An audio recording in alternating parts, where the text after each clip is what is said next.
Querido amigo, a mensagem de hoje é uma mensagem bastante contundente, uma mensagem complexa, mas bíblica. Nós vamos correr vários textos da Bíblia para termos uma ideia ainda mais inteira daquilo que Deus quer dizer para você e para mim a respeito desse tema. Estaremos falando a respeito de falsos pastores. Mas antes de entrar propriamente dito nesse assunto de falsos pastores, eu quero fazer uma pergunta a você. Por que é que você é cristão? Você é cristão porque nasceu em um país cristão? Se você tivesse nascido, por exemplo, na Índia, será que você não seria hinduísta? Talvez você fosse budista. Aliás, são 6 os grandes grupos de religiões do mundo. Nós temos o cristianismo, o islamismo, o judaísmo, o budismo, o shintoísmo e o hinduísmo. São os 6 grandes grupos e talvez pudesse acrescentar um 7º grupo que já conta com mais de 1 bilhão de adeptos, que são aqueles que dizem que não tem nenhuma religião e não creem em nenhum tipo de divindade. 6 ou 7 grandes grupos de pessoas espalhadas ao redor do mundo. Agora, o que faz de você um budista, um shintoísta, um hinduísta ou um cristão? O fato de ter nascido em um país cristão com certeza facilitou a todos nós o fato de acreditarmos em Jesus como nosso Salvador. Mas a pergunta continua. Se você tivesse nascido em um país do Oriente, será que você de fato seria um cristão como é hoje? A sua convicção a respeito do cristianismo, ela extrapola o lugar onde você nasceu? E vou para outra pergunta. A pergunta é a seguinte: dentro do cristianismo existem mais de 34 mil denominações. Todas elas afirmam ter a verdade. Todas elas, cada uma delas. E a minha pergunta é, você frequenta alguma dessas igrejas? Se você é cristão, uma dessas igrejas você frequenta. Todas afirmam de ter a verdade, todos os pastores afirmam ser ungidos por Deus. Agora, como saber onde está a verdade?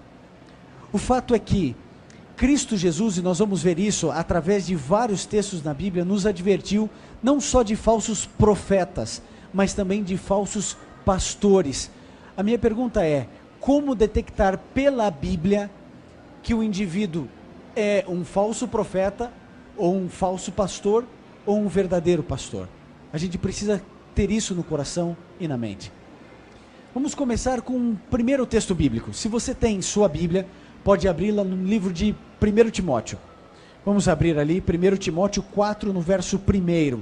Lá no finalzinho da Bíblia, nós vamos encontrar 1 Timóteo, capítulo 4, verso 1. Perceba o que a palavra de Deus diz a respeito desse assunto aqui. Vamos começar a abrir a nossa mente a respeito dele. 1 Timóteo 4, verso 1. A palavra de Deus declara assim: mas o Espírito expressamente diz que nos últimos tempos alguns apostatarão da fé, dando ouvidos a espíritos enganadores e a doutrinas de demônios. Nos últimos tempos, a Bíblia diz, e todos nós sabemos que vivemos os últimos momentos da história desse mundo, ele diz expressamente, aqui alguma contundência muito importante, porque diz que expressamente, nos últimos dias, muitos apostatarão da fé. Agora, é possível o indivíduo se apostatar da fé dentro de uma igreja? Claro que é. É simples. Se uma denominação surge e ela ensina meia verdade, ela está apostatando da fé, ela está se separando da fé genuína, do evangelho bíblico. Por isso existem milhares de milhões de pessoas que acreditam frequentar uma igreja boa, acreditam que o seu pastor é um bom pastor, mas eles vivem meias verdades. Lembre-se de uma coisa, a grande questão não é o preto nem o branco. O grande problema de nós, todos cristãos, é o cinza. Porque está tudo muito complicado e tudo muito confuso. Nós não sabemos exatamente o que fazer nem para onde ir. O fato é que nós precisamos cuidar, porque esses espíritos enganadores e doutrinas de demônios estariam presentes nos últimos dias, inclusive dentro das igrejas ditas cristãs. Você sabe que todas as vezes que nós tentamos evangelizar alguém que tem uma fé budista, hinduísta, um islâmico, nós sofremos. E sabe por que sofremos? Porque quando nós apresentamos o cristianismo, eles perguntam, mas espera aí, qual cristianismo você está me dizendo? Protestante, católico, pentecostal, neopentecostal, evangelho da prosperidade, que tipo de cristianismo você está me apresentando? Mas o cristianismo é um só. Agora, como saber qual é o cristianismo bíblico? Nós precisamos voltar ao evangelho, nós precisamos voltar a ler a Bíblia. As pessoas, elas não leem mais a Bíblia, elas não decoram mais versos bíblicos, elas não passam mais tempo com a Bíblia e nem entendem mais a Bíblia como um livro normativo. Querido, se você se diz cristão, é sua obrigação moral e ética religiosa seguir o que a Bíblia diz. Você pode ser de qualquer religião do mundo, mas uma vez que você declara, eu creio em Jesus, você deve viver como Cristo viveu. Você deve acreditar naquilo que Cristo falou. Você deve seguir as orientações bíblicas. De vez em quando eu ouço pregadores e pastores afirmando assim, não, Antigo Testamento não serve mais, agora é o Novo Testamento. Mas eu pergunto, qual era a Bíblia que Jesus tinha? Qual é a Bíblia que Jesus citava? Era o Antigo Testamento. E eu pergunto, em algum momento Deus desvalidou o Antigo Testamento? Nunca. Você pode ler a Bíblia de uma capa a outra, todas as falas de Cristo, ele nunca desvalidou o Antigo Testamento. Pelo contrário, em Mateus 5,17 ele declara assim, não penseis que vim abrogar ou destruir a lei ou os profetas. Eu não vim destruí-los, eu vim cumpri-los.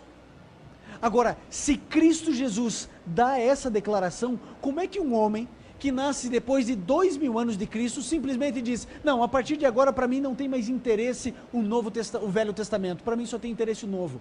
Com que autoridade eclesiástica alguém pode fazer alguma coisa assim?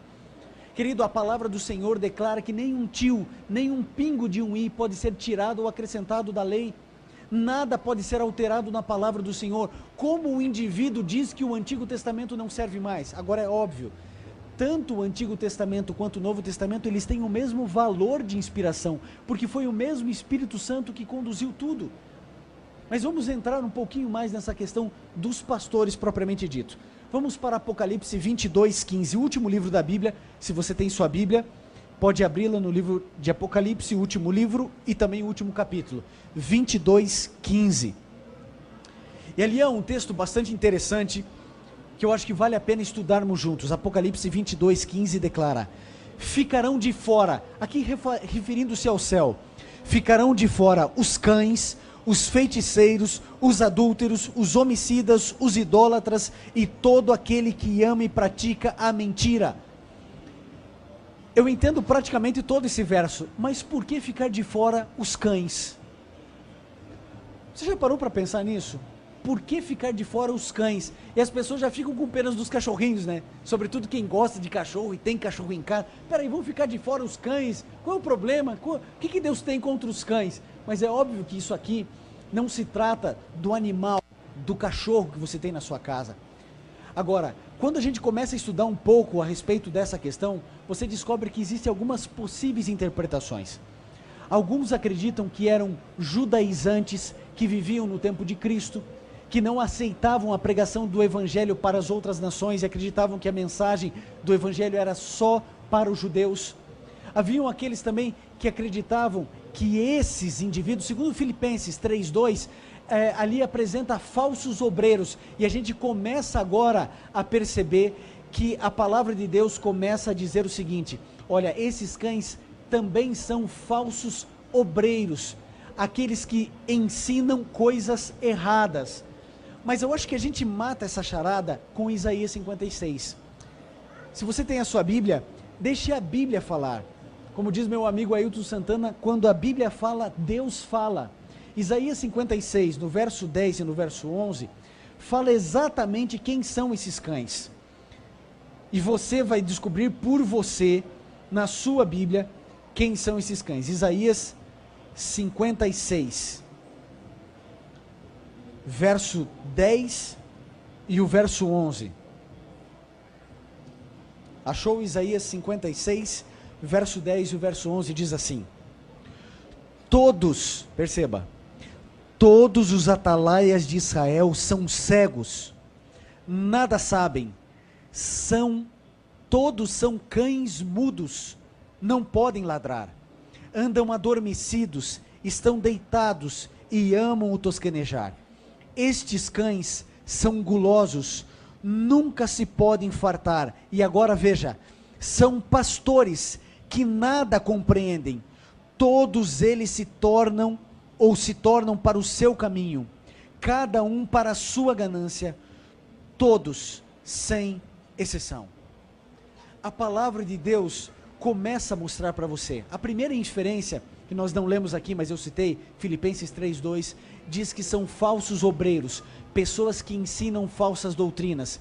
E agora Isaías, a gente precisa lembrar que todo apóstolo, todo discípulo era um hebreu em certo sentido, e tinha a mentalidade hebraica, e é óbvio que a Bíblia deles era o Antigo Testamento, e quando João declara ali os cães, provavelmente ele estivesse fazendo uma inferência direta, aqui é Isaías 56, do verso 10 e o verso 11, que declara que esses cães que são gulosos, não no sentido literal, no sentido de querer cada vez mais as coisas, declara que são pastores que nada compreendem, que vivem para si.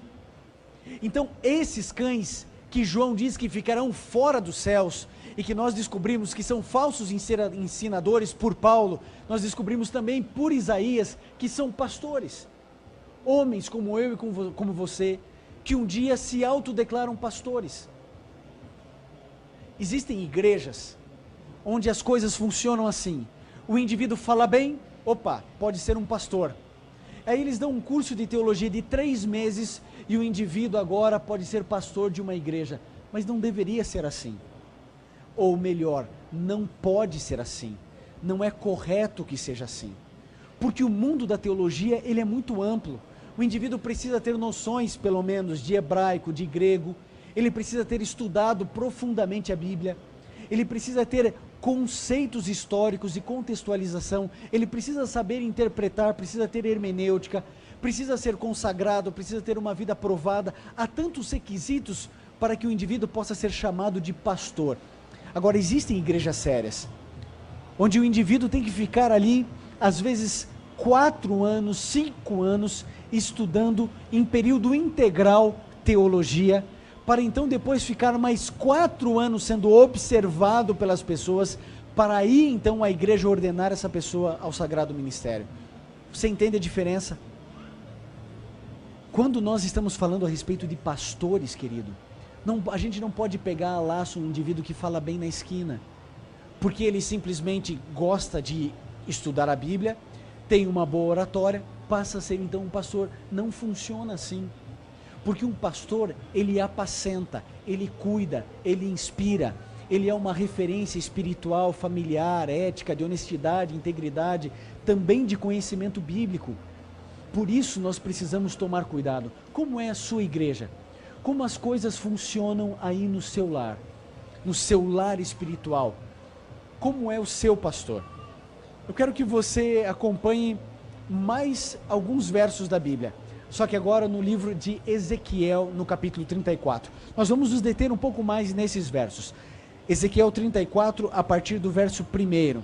Se você tem sua Bíblia, pode acompanhar. Você que é nosso amigo ouvinte da Rádio Novo Tempo, é sempre muito bom estarmos juntos. Se você tem sua Bíblia, você também pode nos acompanhar. Amigo internauta, estamos todos unidos a partir aqui de São Paulo, da Expo Cristã, pregando a mensagem de Deus, e a mensagem de hoje é a respeito de falsos pastores.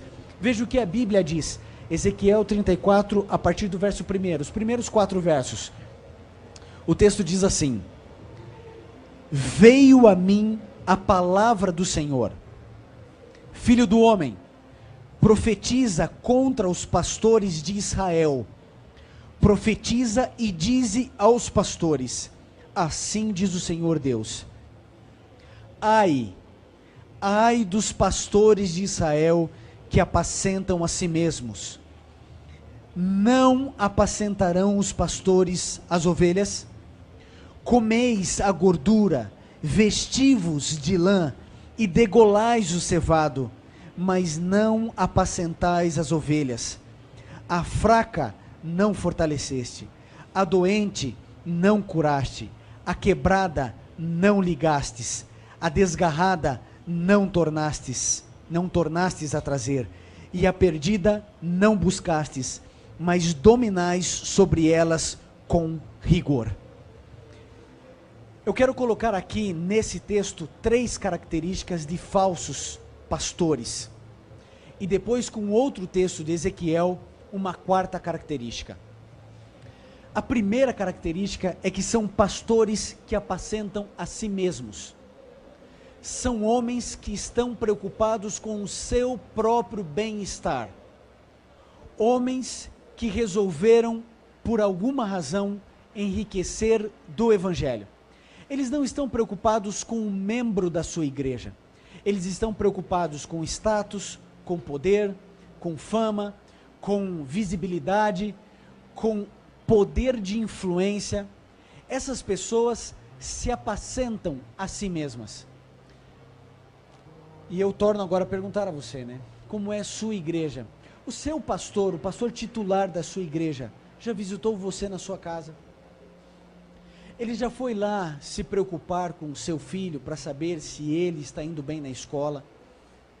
O seu pastor, o pastor da sua igreja, ele apacenta você? Quando você tem um problema, você pensa em ligar para o seu pastor? Você vê nele uma referência espiritual para resolver problemas familiares, às vezes de relacionamento entre homem e mulher? Já aconteceu de você solicitar a visita para o seu pastor e ele simplesmente não aparecer? Aqui nós lemos que as características, uma delas é que ele simplesmente não vai atrás daquela ovelha que se perdeu. Tão diferente de Cristo. Cristo contou a parábola da ovelhinha que se perdeu. E o bom pastor, ele protege as 99 no aprisco, vê que estão guardadas e seguras, e aí ele se lança no meio do perigo para salvar e para buscar a ovelhinha que se perdeu. Quando você se apostatou da fé, quando você se desviou da fé por algum motivo, o seu pastor se interessou por você, foi atrás de você. A primeira característica de um falso pastor é que ele apacenta a si mesmo. Ele não tem preocupação nenhuma em apacentar suas ovelhas. A grande questão sempre é ele. Ele é o centro da igreja, é ele que manda e desmanda. Ele não ouve os membros da sua igreja, ele não dialoga para que todos possam administrar junto, como é o seu pastor. Se você quiser saber se o seu pastor é um verdadeiro pastor ou um falso pastor, comece a fazer essas perguntas a você. Primeira, então, característica de um falso pastor: ele apacenta a si mesmo. A preocupação e o foco dele é com ele, com a sua carreira, com o crescimento da sua igreja e não com as ovelhas. Vejam como é simples. Um médico cura pessoas, um taxista dirige carro e um pastor apacenta. O pastor não é um administrador, ele não é um homem show. O pastor, ele apacenta. Essa é a função do pastor. Se o homem que prega na sua igreja, que se diz pastor, não apacenta as ovelhas, então você comece a se preocupar, pensando se você está na igreja certa, se você está seguindo o líder certo. Segunda característica importante: o pastor, ele usa e usufrui da gordura e da lã das ovelhas. O indivíduo, ele está preocupado não só em não apacentar os outros. Além de apacentar a si mesmo, ele pensa assim: bom, como eu faço para extrair a lã dessas ovelhas? E o indivíduo então cria toda aquela loucura do evangelho da prosperidade, uma das maiores atrocidades teológicas já cometidas. E que problema nos trouxe para a pregação do evangelho esses falsos pastores e as suas igrejas que ensinam o errado e a mentira. Hoje, quando você quer evangelizar uma pessoa com um pouco mais de estudo, mestrado, doutorado, eles olham para os evangélicos, eles olham para a igreja adventista e para outras igrejas sérias, e eles pensam assim: isso aí é tudo mesmo, a farinha do mesmo saco. Ah, você é crente, então é você daquelas igrejas que ficam extorquindo dinheiro. Sabe, como pastor, às vezes eu tenho que dizer: eu sou pastor da igreja adventista do sétimo dia, para que as pessoas não me interpretem mal. Porque hoje a figura do pastor está tão desgastada por esses que exploram as pessoas para conseguir a sua lã, a sua carne, o seu sangue. Vocês sabem que esses dias eu fiquei horrorizado com a fala de um pastor de uma dessas igrejas. E o indivíduo contava para os demais membros da igreja uma situação específica e aquilo me chocou. Ele dizia que ele havia recebido uma revelação de Deus.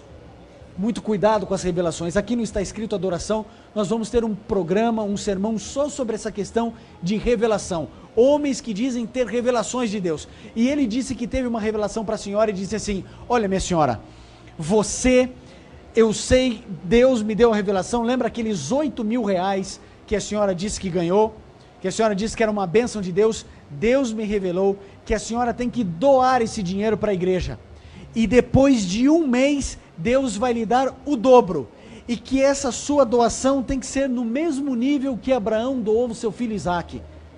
E aí ele contando e dizendo, ele dizia assim: olha, aquela mulher sabe o que fez? Ela doou os 8 mil reais, e aquele mês passou, e sabe o que aconteceu? Nada.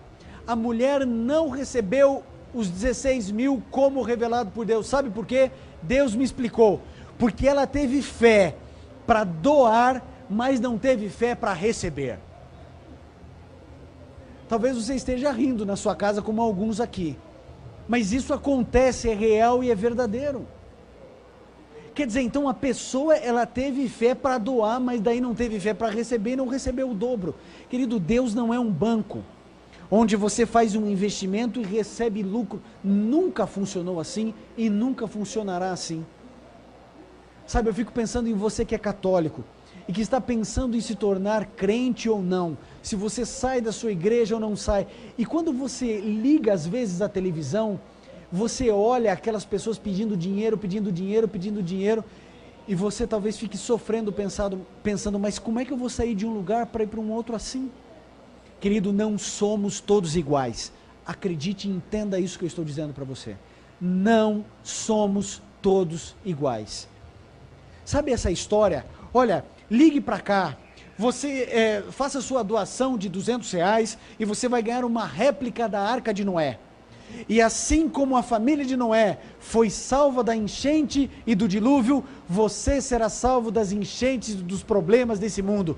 Ligue para cá, faça a sua doação e nós enviamos a réplica em miniatura da Arca de Noé. Querido, caneta consagrado, sal da bênção, óleo da unção, entenda, isso é mercantilismo, isso é mercado, você paga e recebe.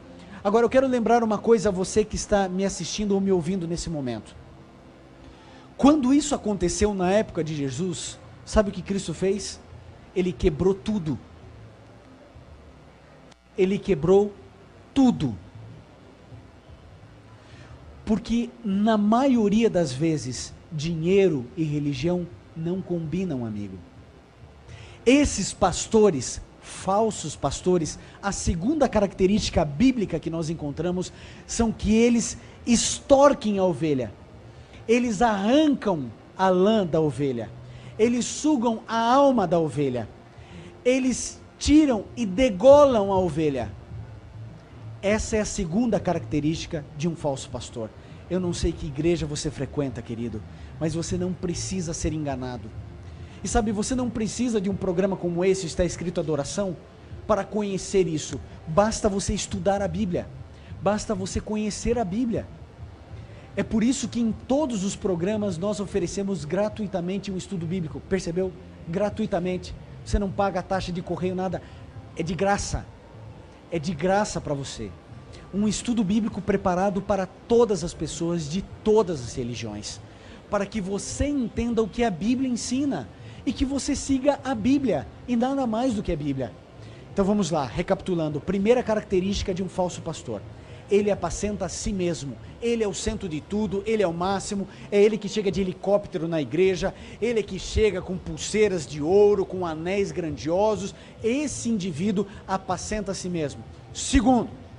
Segunda característica, esse indivíduo tenta tirar das suas ovelhas tudo o que pode, e quando não dá mais, então ele degola a ovelha. Cuidado, se você frequenta uma igreja que abre 5 vezes por dia, e a única coisa que fazem é pedir dinheiro, é lógico que eles usam a Bíblia, porque lembre-se, o nosso grande problema não é o preto nem o branco, O problema é a área cinza. Então se usa a palavra de Deus para distorcer a mensagem bíblica, para então conseguir extorquir as ovelhas. Agora, sabe que quando a gente fala a respeito de falsos pastores, igrejas equivocadas, a gente sempre pensa no outro, né? E nunca na gente. Eu queria que você parasse de pensar naquela denominação, naquela outra denominação, naquela pessoa que você conhece, no seu parente, e pensasse em você, na igreja que você frequenta. O seu pastor apacenta a si mesmo, o seu pastor, de uma maneira sutil ou escancarada, não importa. Porque, né? Gente, matar é matar, não importa se você vai matar com um tiro ou se você vai tirar pedaço por pedaço da pessoa.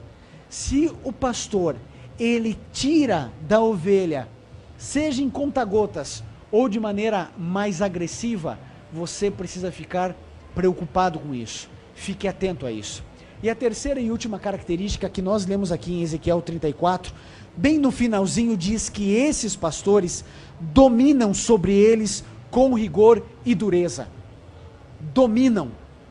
Eles exercem uma pressão tão grande que parece o seguinte: se você sair da igreja, você vai para o inferno. Se você sair dessa denominação, as maldições vão cair sobre você.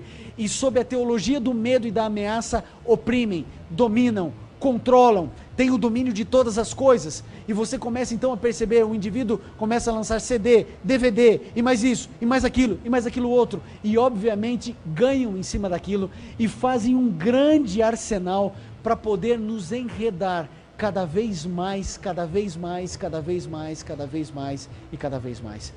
Querido, nós precisamos ficar atentos, muito atentos. Eu quero ir para o penúltimo verso de hoje, Ezequiel no capítulo 22. Ezequiel 22, verso 26. Volte um pouquinho a sua Bíblia, Ezequiel 22, verso 26. Esse verso precisa estar sublinhado na sua Bíblia. Esse verso precisa ser motivo da nossa reflexão. Essa é a quarta característica de falsos pastores. Então, a primeira característica, apacenta a si mesmo. Segunda característica, consegue extorquir as ovelhas e vive para isso. E a terceira é uma personalidade muito dominante, domina com mão de ferro seus membros, para que, lógico, ele não possa perder o seu poderio ou a sua influência.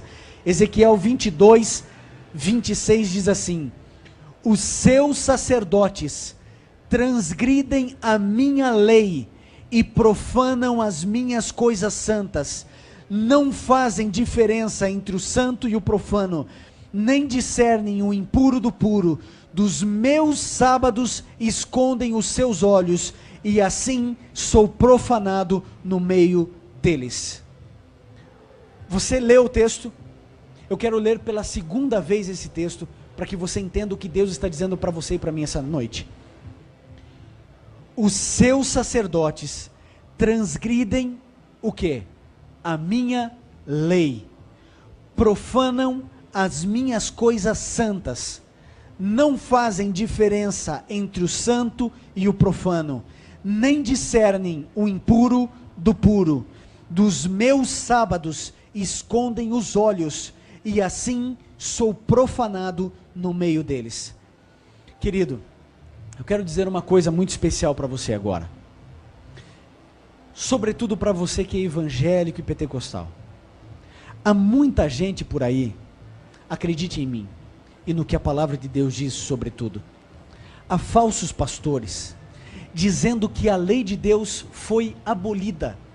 Você já deve ter ouvido isso em algum lugar. Querido, nada pode ser mais herético do que isso. Porque a lei, querido, é a essência do caráter de Deus. Você sabe que toda a Bíblia foi inspirada por Deus, menos um trecho, os 10 mandamentos contidos em Êxodo 20. Porque nesse texto e nesse trecho, Deus não falou nada a ninguém. Ele escreveu com o seu dedo em tábuas da lei. Ele escreveu os 10 mandamentos. É o único texto da Bíblia que não é inspirado. Foi escrito pelo próprio dedo de Deus. Jesus Cristo, como eu disse aqui no início, declarou em Mateus 5,17, não penseis que vim destruir a lei, eu vim cumprir a lei. Jesus Cristo era um observador do sábado. O costume de Jesus de ir à igreja era no sábado. Maria, mãe de Jesus, guardava o sábado. nós encontramos os apóstolos guardando o sábado. E as pessoas dizem assim, não, olha, a lei foi abolida na cruz do Calvário. É claro que a lei foi abolida na cruz do Calvário. Agora, qual lei? A lei cerimonial. Ninguém mais precisa sacrificar nenhum cordeiro, porque o cordeiro que tiraria o pecado do mundo estava preso na cruz. É por isso que o véu do santuário, que separava o lugar santo do santíssimo, foi rasgado.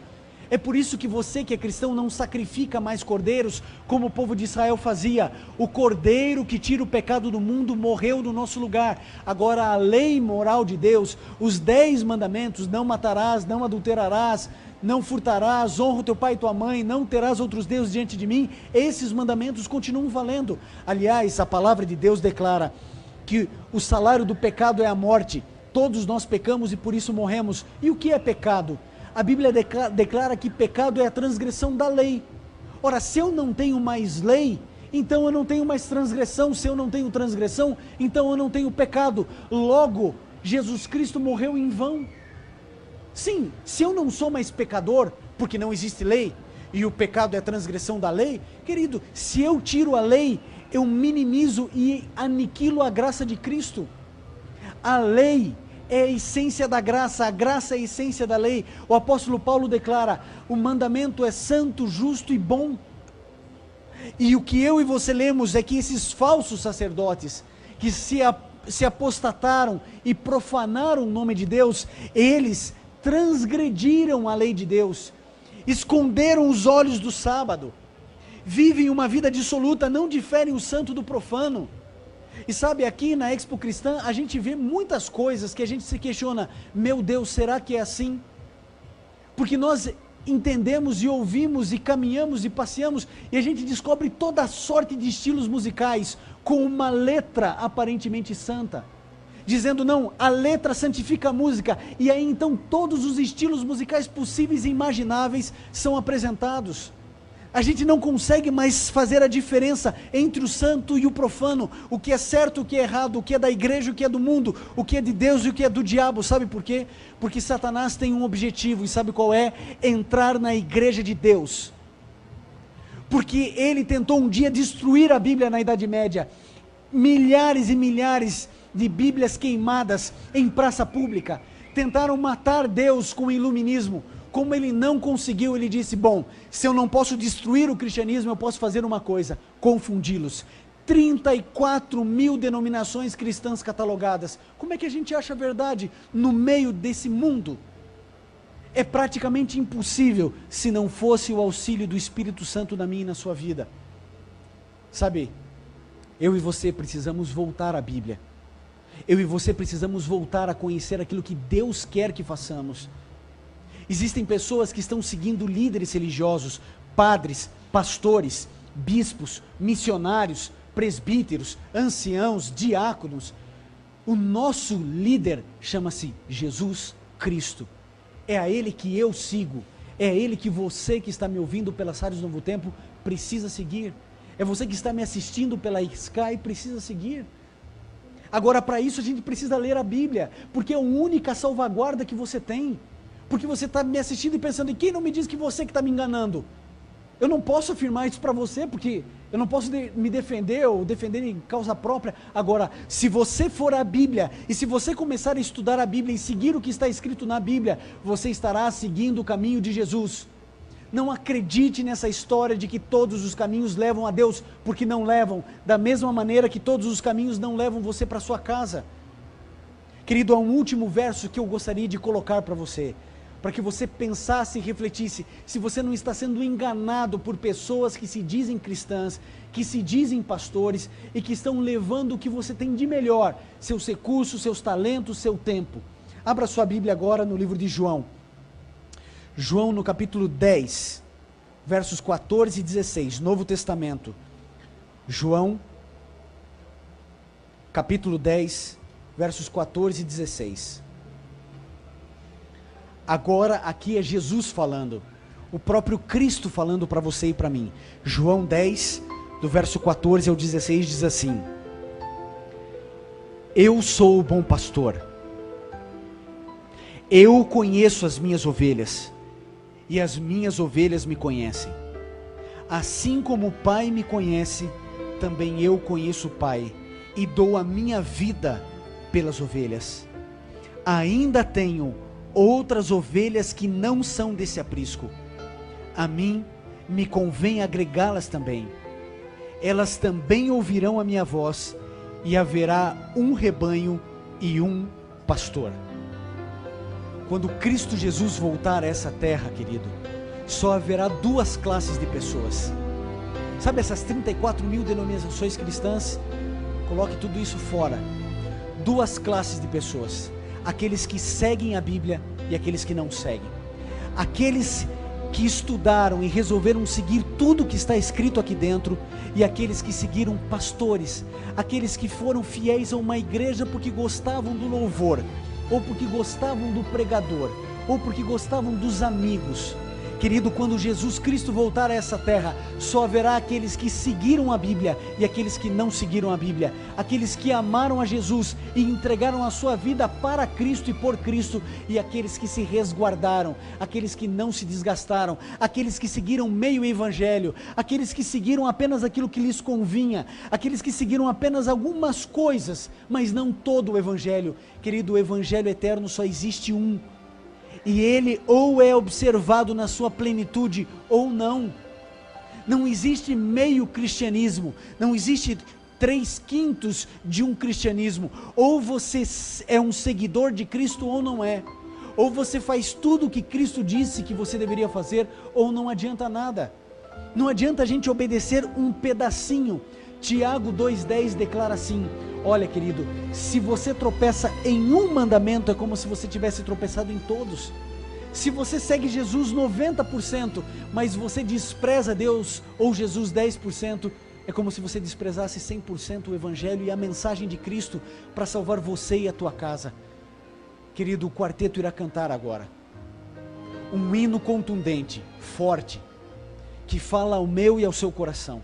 Eu gostaria que você tomasse uma decisão, a decisão de viver o Evangelho de Cristo na sua plenitude.